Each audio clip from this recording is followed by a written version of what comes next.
আসসালামু আলাইকুম প্রিয় দর্শক, আশা করছি সকলেই অনেক অনেক ভালো আছেন। আজকের পর্বে তৈরি করে দেখাবো ডিম ভুনা।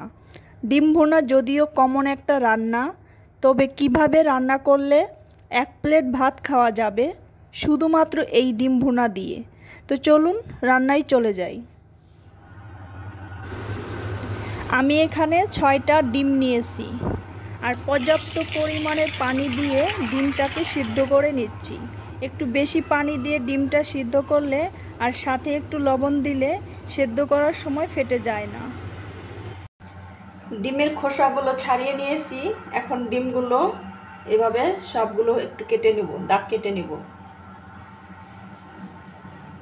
এক পাশে কাটা হয়ে গেলে আমি অপর পাশটাও এভাবে কেটে নেব।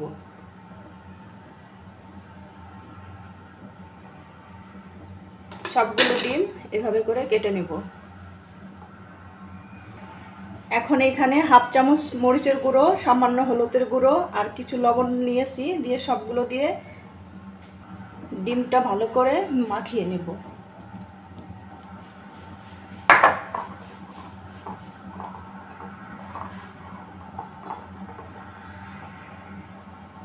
চুলায় একটা ফ্রাই প্যান বসিয়েছি। এখন এর মধ্যে 1 টেবিল চামচ সরিষার তেল দিয়ে দিলাম। এখন তেলটা পুরো ফ্রাই প্যানে ছড়িয়ে দেব।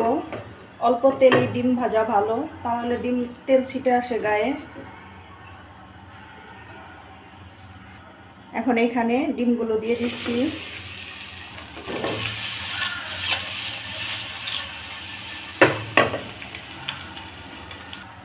ডিমটা ভাজা হয়ে গেছে, এখন আমি চুলা থেকে নামিয়ে নেব। এখন এখানে দিয়ে দিচ্ছি 2 টেবিল চামচ সরিষার তেল। এখানে দিয়ে দিচ্ছি 1টি দারচিনি, 2টো সাদা এলাচ ছিঁড়ে দিচ্ছি মাঝখান থেকে, আর একটা তেজপাতা মাঝখান থেকে ছিঁড়ে দিয়েছি। আর দিয়ে দিচ্ছি 6-7টা পেঁয়াজ কুচি। পেঁয়াজটা মিহি কুচি করে নিয়েছি। এখন পেঁয়াজটা হালকা নরম করে ভেজে নেব। আমি এখানে দেশি সাইজের যে ছোট পেঁয়াজ আছে সেই পেঁয়াজ 6-7টা নিয়েছি মিহি কুচি করে।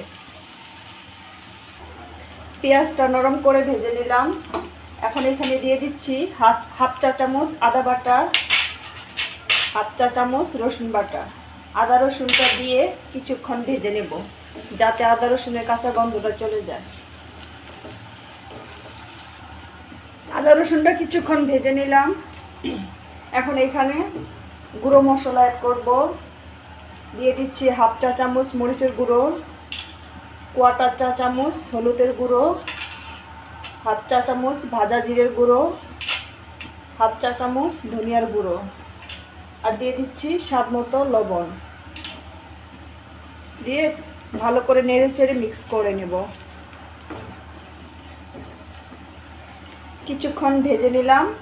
এখন এখানে আমি দিয়ে দেব টমেটো পেস্ট। আমি এখানে 2টা টমেটো ব্লেন্ডারে পেস্ট করে নিয়েছি। আপনারা চাইলে এখানে টমেটো কুচিও দিতে পারেন, আমি পেস্ট করে নিয়েছি। এখন মশলাটা কষিয়ে নেব যতক্ষণ পর্যন্ত না মশলা থেকে তেল ছেড়ে দিচ্ছে। মশলা থেকে তেল ছেড়ে দিয়েছে, মশলাটা কষানো হয়ে গেছে।